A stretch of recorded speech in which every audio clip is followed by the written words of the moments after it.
آج پاکستان کے لیے بڑا اہم دن ہے۔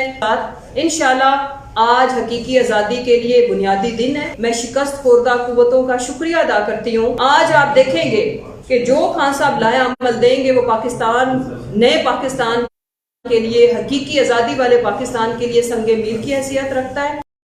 ان کی ویڈیو جو کہ ایک سرکاری جگہ پہ جب وہ قیام پذیر تھے اس کو منظر عام پہ لانا، اس کی بھی کوئی اگزامپل نہیں ملتی۔ دنیا کے بدترین معاشروں میں، دنیا کے غیر مہذب ترین دور میں بھی مجھے اس طرح کی اگزامپل نہیں ملی۔ لہٰذا ان سارے واقعات نے اور ارشد شریف کی شہادت نے یہ ہم پہ لازم کر دیا ہے، رہ جانے والے، زندہ بچ جانے والے یا جن کی بے توقیری ابھی تک نہیں ہوئی، جہاں انسانیت کی تذلیل نہیں ہوئی، یہ وہ کلاسک ایگزامپلز ہیں جو ہمیں مجبور کر رہی ہیں کہ حقیقی آزادی کتنی ضروری ہے۔ اور اسی کے انتظار میں آج پوری قوم 4 بجنے کا، 4:15 بجنے کے انتظار میں ہے۔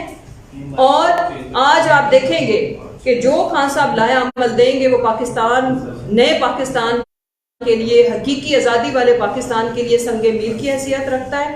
قوم تیار ہے، جیسے ہی اناؤنسمنٹ ہوگی انشاءاللہ آپ دیکھیں گے کہ اس کا رسپانس کیا آتا ہے۔ بالکل اسی طرح جب خان صاحب گھر پہ موجود تھے، کوئی لیڈر مجھے دنیا میں بتا دے جو ویڈیو لنک سے خطاب کرے اور ملک کے 4 حصوں میں لاکھوں کا مجمع اس طرح موجود ہو جیسے وہ لیڈر خود موجود ہے۔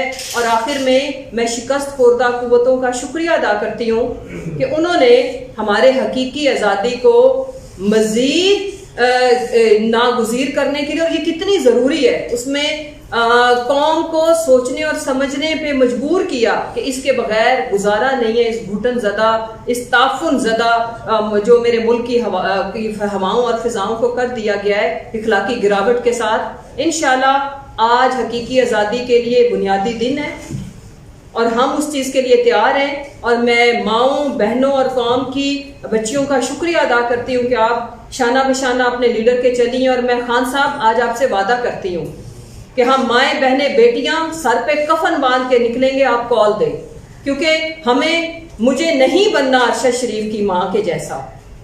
مجھے اگر میرا بیٹا حق اور سچ کی بات کرے تو مجھے اس کی لاش نہیں چاہیے۔ اگر میرا خامن حق اور سچ اور قانون کی بالادستی کی بات کرے تو مجھے اپنی بے عزتی، توہین اور بے توقیری نہیں چاہیے۔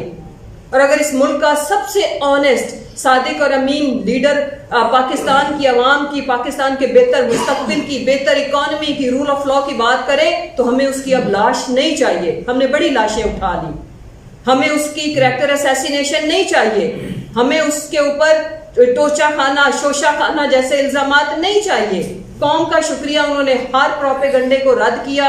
آج پاکستان کے لیے بڑا اہم دن ہے۔ اس کی نا ایک کلاسک ایگزامپل ہے کہ جب 26 ارب روپیہ رورل اکانومی میں کسانوں کے پاس گیا تو اس کا امپیکٹ آپ کو نظر آیا کہ ٹریکٹر کی ریکارڈ بائنگ ہوئی، موٹر سائیکلز کی، اور ابھی اگر آپ کسانوں کا ہی خالی حال دیکھیں، کل خان صاحب نے اپنی اسپیچ میں بھی اس کا احاطہ کیا، تو ہر طبقہ جو ہے نا اس وقت وہ بہت ہی زیادہ، میں یہ کہوں کہ پس گیا۔ اور کسانوں کے لیے سب سے انٹرسٹنگ چیز یہ کہ جو 18 ارب کا انہوں نے پیکج اناؤنس کیا ہے ایز پر جو ٹریڈ مارک ہے یہ جو پرائم منسٹر کا، کہ اس کا ہر پروجیکٹ جو ہے اشتہاروں میں آتا ہے۔ اتنے زبردست کلاسک قسم کے ایڈز ہیں، لیکن کوئی کسان ہمیں ڈھونڈ کے میڈیا بتائے ضرور کہ کیا کسی کو ملا بھی ہے؟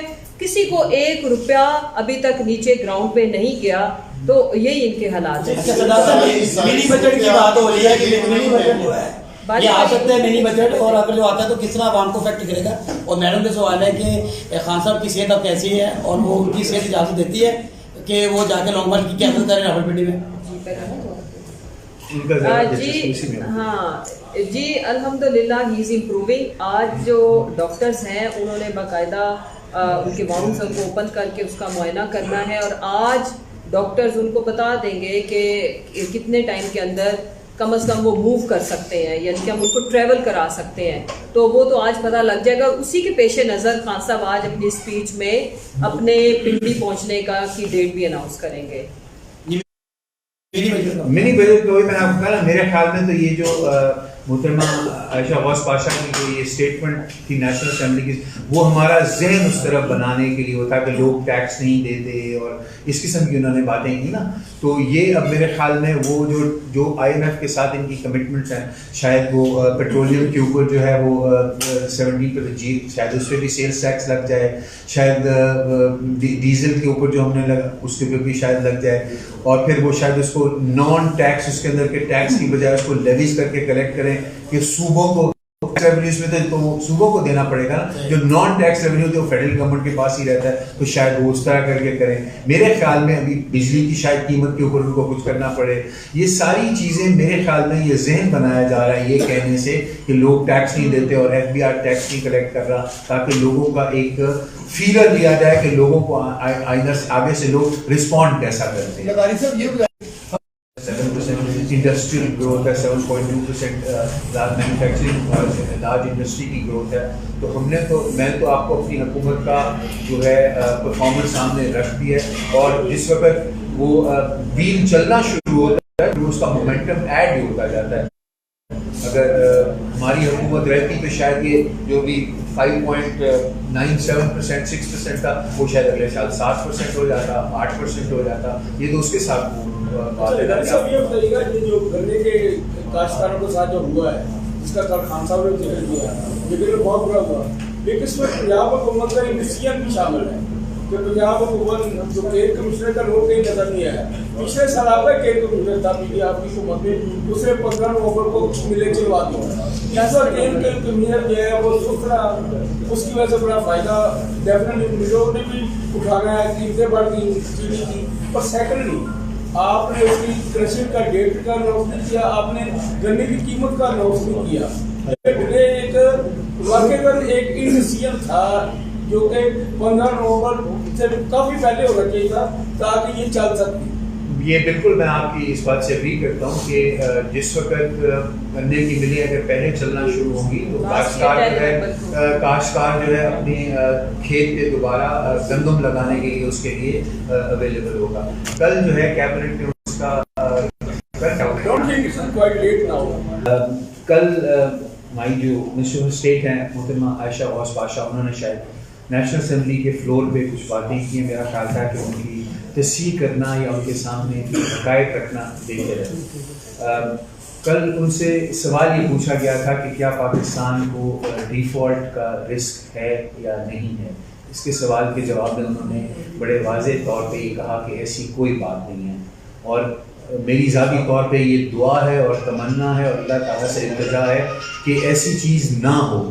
لیکن جو حقائق ہم سامنے دیکھتے ہیں، ایک چیز ہوتی ہے جس کو ڈیفالٹ کا رسک کہتے ہیں، اس کو CDS کہتے ہیں، کریڈٹ ڈیفالٹ سواپ کا نام اس کو دیا جاتا ہے. وہ مارچ میں جس وقت ہماری حکومت تھی تو اس وقت یہ 5% پہ تھا. یعنی یہ کہ دنیا کے جو فائنینشیل انسٹیٹیوشنز ہیں ان کا خیال تھا کہ پاکستان کو ڈیفالٹ کا 5% چانس ہے، اور وہ IMF والا پروگرام بھی اس وقت ہمارا ذرا سسپینڈڈ تھا سارا کچھ. اس کے باوجود ہم لوگوں کو ہماری جو اکنامک کنڈیشن تھی یا جو ہماری اکنامک ہیلتھ تھی اس کو دیکھتے ہوئے 5% کا نمبر دیا جا رہا تھا. کل کی جو تازہ سچویشن ہے، آج وہ ڈیفالٹ کا رسک 80% سے اوپر کہا جا رہا ہے، اور اب ہمارا IMF کے ساتھ جو ہے وہ معاملات بھی کلیم کیا جا رہا ہے کہ طے ہو گئے ہیں. اسی کے تحت ہمارے اوپر جو ٹیکسز کا ایک بوجھ پڑ رہا ہے، وہ بھی ایک ہمارا کامن مین وہ ٹیکسز کا بوجھ بھی برداشت کر رہا ہے، اور دنیا کہہ رہی ہے کہ اب ہمارے ڈیفالٹ کی رسک جو ہے وہ 80% ہے. IMF والے بھی اپنے ریویو والی جو ڈیٹ ہے اس کو بار بار چینج کر رہے ہیں. ابھی تک ہمارے تک وہ دوبارہ نہیں آئے ریویو کے لیے، اور انہوں نے کچھ مزید شرطیں نہیں بلکہ انہوں نے کچھ کلیریفیکیشنز مانگی ہیں کہ ہم جو فلڈس کے سلسلے میں جو ہم کہہ رہے ہیں کہ 30 بلین کا ہمیں نقصان ہوا اور ہمیں اس کے لیے مدد چاہیے، تو وہ اس کی تفصیلات پوچھ رہے ہیں کہ بھائی 30 بلین کس چیز کے لیے آپ کو چاہیے، انفراسٹرکچر کے آپ ہمیں نقصانات کے بارے میں بتائیں، کراپس کے بارے میں بتائیں، تاکہ ہم اس کے مطابق آپ لوگوں کے ساتھ آگے بات کریں. اور جو کہ بدقسمتی ہے کہ ہماری اس حکومت کے اندر ایک ٹرانسپیرنسی کی جو کمی ہے، اس ٹرانسپیرنسی کے نہ ہونے کی وجہ سے ہمارا وہ والا IMF والے معاملات بھی اس وقت لٹکے ہوئے ہیں.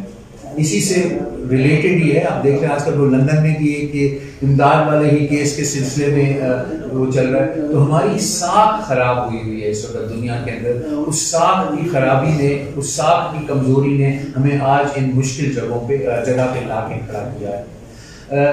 محترمہ عائشہ غوث پاشا صاحبہ کی جو ہے اسٹیٹمنٹ یا ان کی جو باتیں ہیں ان سے مجھے کچھ ایسا بھی خدشہ ہے کہ شاید ایک ہم نئے منی بجٹ کی طرف چلیں، کوئی نئے ہم ٹیکسز کی طرف چلیں، ہم کوئی نئے ایسے اقدامات لیں جس سے اور ہمارے لوگوں کی زندگی شاید مشکل ہو. تو اس کے لیے شاید وہ گراؤنڈ پریپیئر کر رہی ہیں کہ ایسی باتیں ان کے منہ سے کہلوا کے اور بعد میں پھر اس کو لوگوں کا ذہن بنایا جائے اس کی طرف.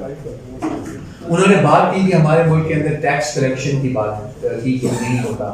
میں ہمارے جو پی ٹی آئی والی گورنمنٹ ہے اس کے آخری سال میں 6,125 بلین روپیز کے ٹیکسز ہم نے کلیکٹ کیے تھے، جو کہ پچھلے سال سے 29% زیادہ تھے.